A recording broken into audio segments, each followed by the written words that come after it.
राहुल गांधी आखिर कुछ तो ऐसा कर रहे होंगे जहां सांप्रदायिक राजनीति को, आईटी सेल को, बीजेपी को, उनके कपड़ों तक की चिंता है, जूते तक की चिंता है, आरएसएस को और इस नफरत की राजनीति के तूफान को अगर कोई थाम सकता है, अगर कोई इस चक्रव्यूह को भेद सकता है तो राहुल गांधी। राजनीति में रणनीति बनाना एक अलग बात है, लेकिन छल रचना, षड्यंत्र करना, सांप्रदायिकता के घाल मेल से इस तरह का वातावरण रचना जिसमें झूठ ही झूठ, सिलसिलेवार 0-0-0-0 की एक श्रृंखला है। नमस्कार, मैं हूं पीयूष बबेले।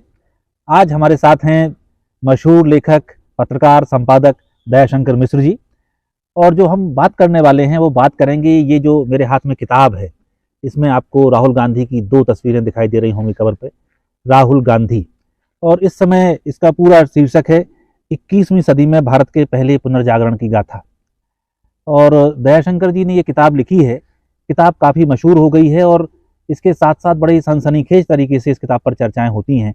जो जानकारी हमें है उसमें दयाशंकर जी को एक प्रतिष्ठित संस्थान से पहले इस्तीफा देना पड़ा, फिर उसके बाद ये किताब वो प्रकाशित कर सके। इसके बाद भी कई समस्याओं से उन्हें दो चार होना पड़ रहा है, अलग अलग चीज़ें हैं। और मैं ये बात शुरू करने से पहले इसलिए कुछ जिक्र करना चाहूँगा कि ये किताब लोकतंत्र के बारे में बहुत कुछ कहती है, राहुल गांधी के बारे में बहुत कुछ कहती है। और आज जहाँ बैठकर हम ये चर्चा कर रहे हैं, ये एक कोर्ट है। और आप सबको याद होगा कि फ्रेंच रिवॉल्यूशन में टेनिस कोर्ट की शपथ का बहुत बड़ा महत्व है। पूरे दुनिया के लोकतंत्र में फ्रेंच रिवॉल्यूशन और उसमें टेनिस कोर्ट की शपथ, इन 2 चीज़ों की बड़ी अहम भूमिका आती है। आज हमारा संयोग है कि ये एक वॉलीबॉल ग्राउंड है और हम इसमें एक कोर्ट में बैठे हुए हैं। मैं दयाशंकर जी, मेरा पहला सवाल आपसे ये है कि हिंदुस्तान में इतने नेता हैं, अलग अलग पार्टियां हैं, समाज सेवक भी हैं, स्पोर्ट्स स्टार हैं, क्रिकेटर्स हैं और टेलीविज़न में भी स्टार हैं।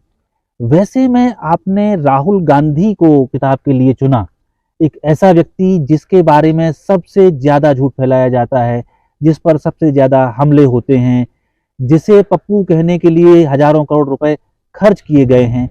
तो एक ऐसा व्यक्ति जो इतने हमलों से घिरा हुआ है, जिसके पास कोई सत्ता नहीं है, जो किसी पार्टी का अध्यक्ष नहीं है, जो संसद में नेता सदन होना तो दूर की बात है, प्रतिपक्ष का नेता भी नहीं है, ऐसे आदमी का चयन आपने किस आधार पर किया? जी, इस बातचीत के लिए शुक्रिया, यहाँ बातचीत के लिए उपलब्ध होने के लिए शुक्रिया। आपने बहुत सही सवाल पूछा पीयूष जी कि ऐसे व्यक्ति पर किताब क्यों, जिसके पीछे सारी एजेंसियां, सारा तंत्र और पूरी की पूरी आईटी सेल लगी हुई है। पत्रकारिता में एक चीज़ पर हम सब बात करते रहे न्यूज़ रूम पर कि खबर तो वही है जिसको सरकार छुपाना चाहती है, खबर वो नहीं है जो सामने है।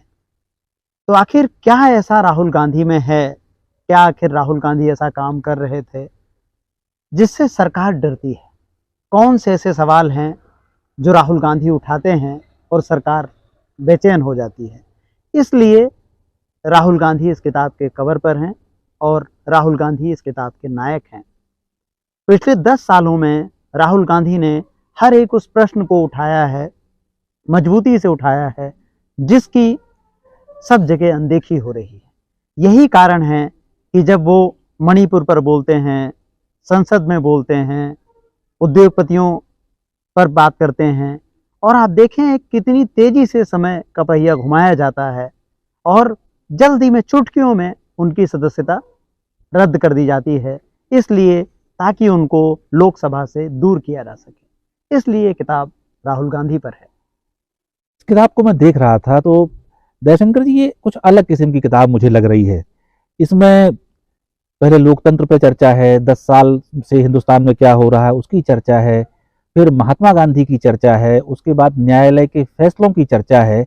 ऐसे करीब 4-5 खंड खर्च करने के बाद आप राहुल गांधी का अध्याय लेके आते हैं। सामान्य तौर पे किताबों पे ऐसा नहीं होता है। ये तो पाठक भी जान रहे हैं, दर्शकों को भी मैं बता दूं कि ये राहुल गांधी की कोई जीवनी नहीं है, उनकी जीवन गाथा नहीं है। तो लेकिन फिर भी ये 4 अध्याय बाद वहां तक पहुंचना, इसकी क्या वजह है कि इन सब सवालों को क्यों आपने छेड़ा?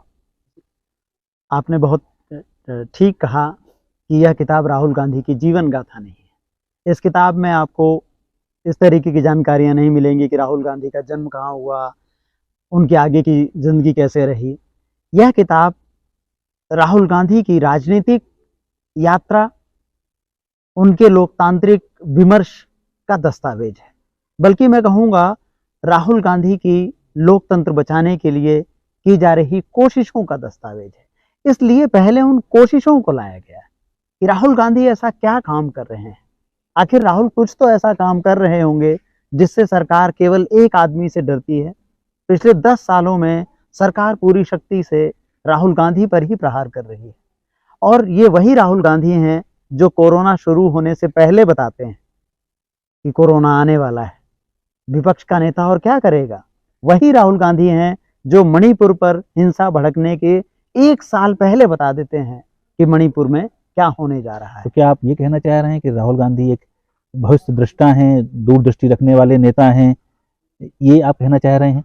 बिल्कुल। विपक्ष के रूप में आपका काम क्या है?